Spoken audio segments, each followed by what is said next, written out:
네, 주님의 사랑이 충만하시기 바라겠습니다. 오늘 말씀은 요한일서 4장 2절에서 3절 말씀입니다.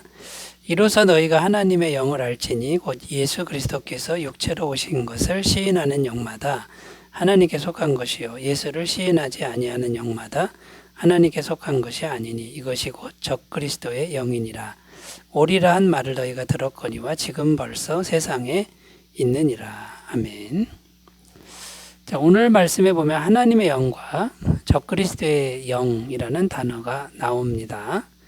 차이점이 뭐냐면 예수님이 육체로 오신 것을 시인하느냐 안 하느냐, 여기에 따라서 하나님의 영이 될 수도 있고 적그리스도의 영이 될 수도 있다는 것입니다.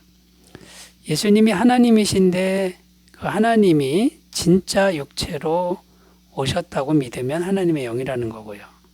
반대로 육체로 오신 것이 아니다, 육체로 오신 것을 믿지 않는다, 그러면 적그리스도의 영이라 이렇게 말씀하고 있는 겁니다. 당시 영지주의자들은요, 예수님이 육체로 오신 것을 믿지 않았습니다. 그냥 영으로만 왔다 갔다라고 하는 가현설이라고 합니다. 가짜로 나타났다는 거, 진짜 온 게 아니다. 이걸 믿었고 또 퍼뜨렸다라는 겁니다. 이들의 생각이 뭐냐면 영은 선하고 육체는 악한데 어떻게 선하신 하나님이 육체를 입고 올 수 있느냐, 있을 수 없다, 이렇게 생각했습니다.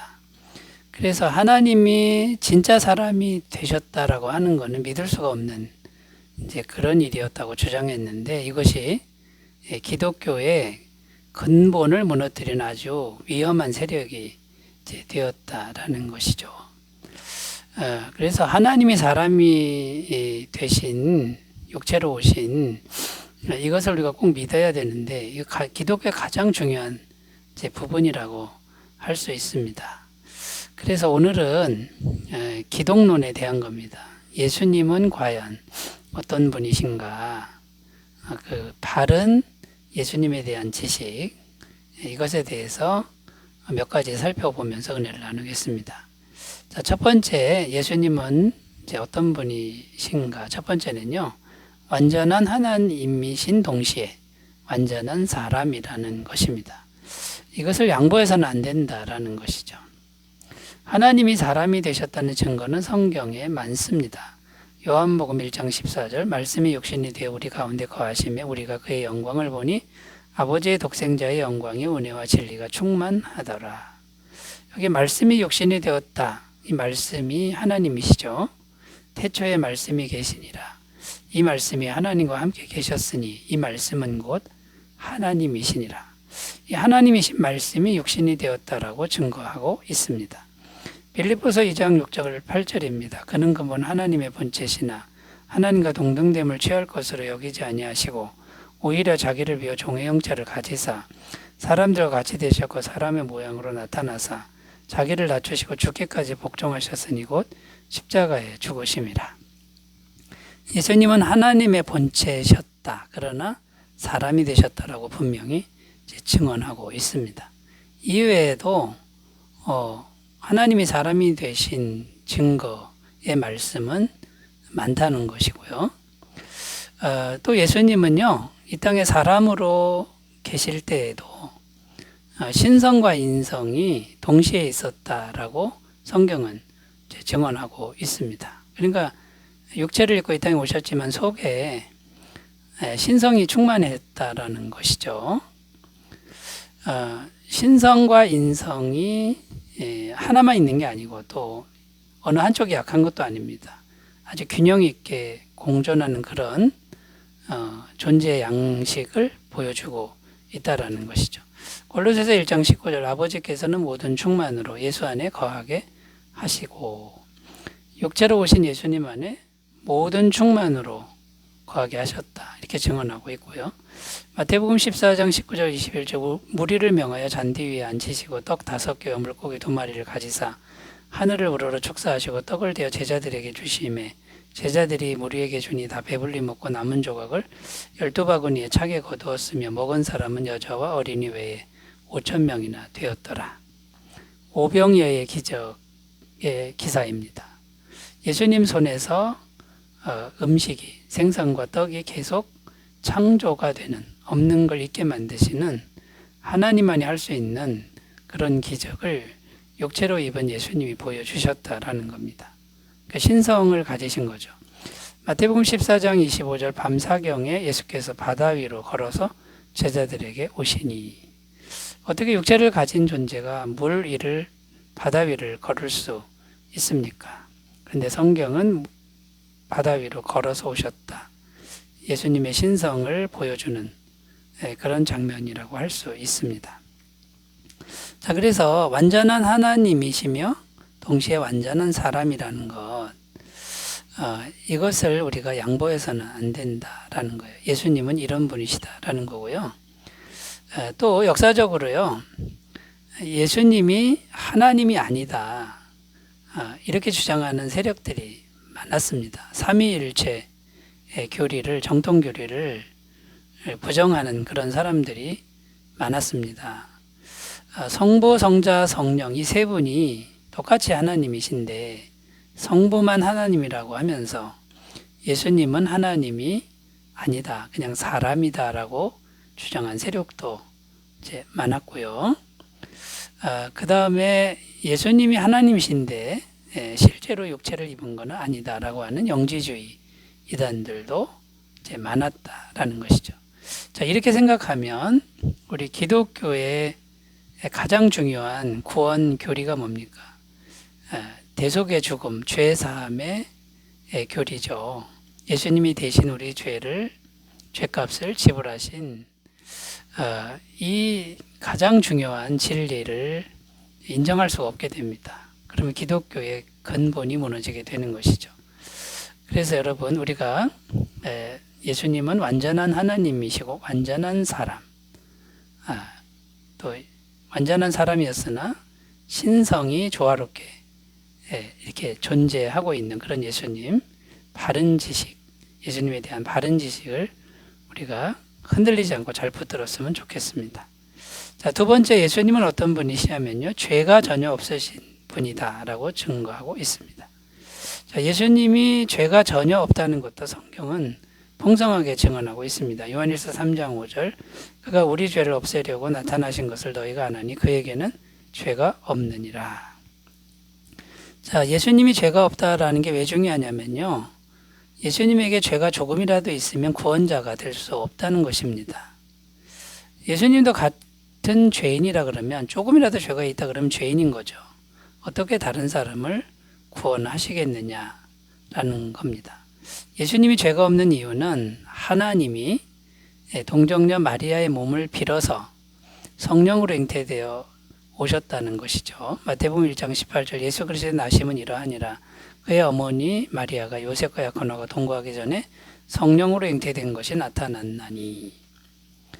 자, 그러니까 죄 없으신 하나님이 동정녀의 몸을 빌어서 아기가 태어났기 때문에 죄가 없이 이제 태어난 겁니다. 그러니까 죄가 없는 것이죠. 마태복음 1장 23절, 보라 처녀가 잉태의 아들을 낳을 것이요 그의 이름은 임마누엘이라 하리라 하셨으니 이를 번역한즉 하나님이 우리와 함께 계시다 함이라. 하나님이 사람이 되셔서 우리와 함께한 사건이 바로 성탄 사건이라는 겁니다. 자, 죄 없이 태어나셨는데 33년의 인생을 사셨죠. 그런데 인생을 사시면서 한 번도 죄를 지으신 일이 없다고 성경은 증언합니다. 베드로전서 2장 22절 23절, 그는 죄를 범하지 아니하시고 그 입에 거짓도 없으시며 욕을 당하시되 마태오 욕하지 아니하시고 고난을 당하시되 위협하지 아니하시고 오직 공의로 심판하시는 이에게 부탁하시며. 그러니까 누가 욕을 해도 욕하지 않고 그 다음에요, 고난 당해도 보복하지 않고 위협하지 않는, 어떻게 이런 일이 가능하냐면요, 예수님 속에는 죄가 전혀 없기 때문입니다. 죄가 속에 있으면 그게 겉으로 나올 텐데 죄가 전혀 없으니 죄를 짓는 일도 없다라는 것이죠.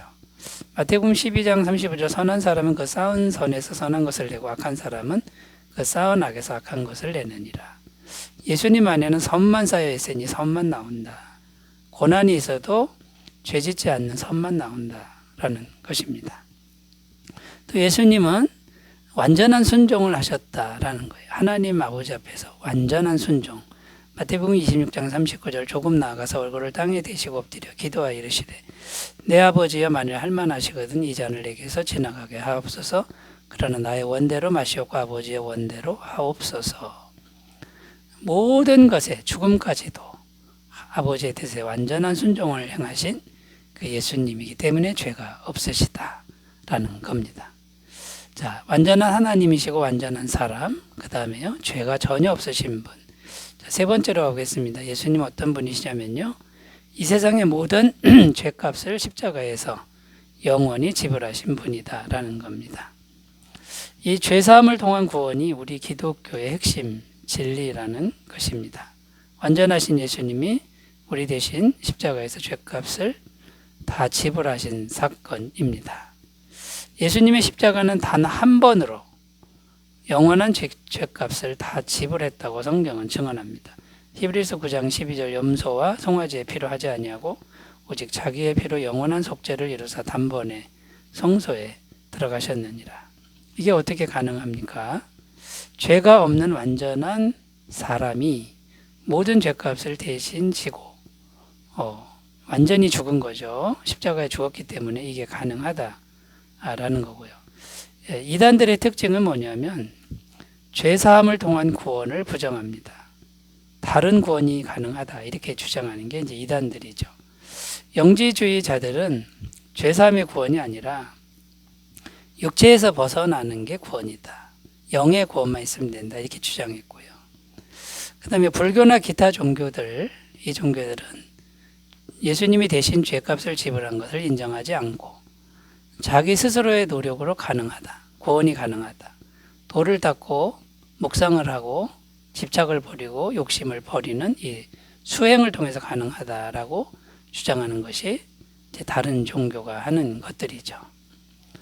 자, 그러나 구원이라는 의미가 뭐냐면요, 여러분. 구원이라는 게 완전하신 하나님과 연결되는 것입니다.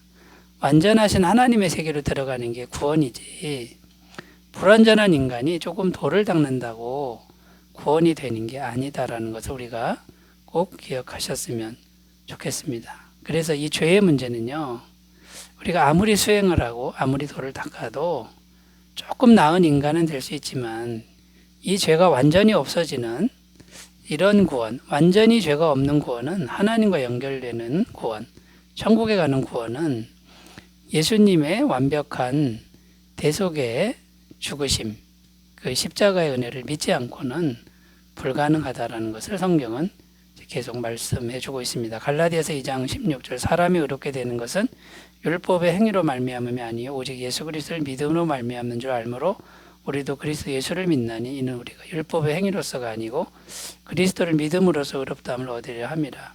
율법의 행위로서는 의롭다함을 얻을 육체가 없느니라. 자, 이렇게 이제 말씀하고 있고요. 여기서 이제 우리가 부활을 말해야 되는데요. 예수님이 죽으신 후에 3일 만에 부활하셨습니다. 이 부활이라는 게 뭐냐면 죄값이 완벽하게 지불됐다는 증거입니다. 더 이상 죄가 남아있지 않기 때문에 다시 살아나는 겁니다. 죄가 있으면 이제 죽은 상태로 있어야 되는데 죄값이 완벽히 사라졌으니 예수님이 부활하셨고 예수님 믿는 우리도 다시 부활해서 천국에서 영생을 누리게 될 줄로 믿습니다. 자, 여러분 다시 한번 예수님에 대한 바른 지식으로 무장하시기 바라겠습니다. 기도합니다. 하나님 아버지, 예수님을 바르게 알게 하옵소서. 예수님 이름으로 기도드립니다. 아멘. 은혜가 충만하시기 바라겠습니다. 감사합니다.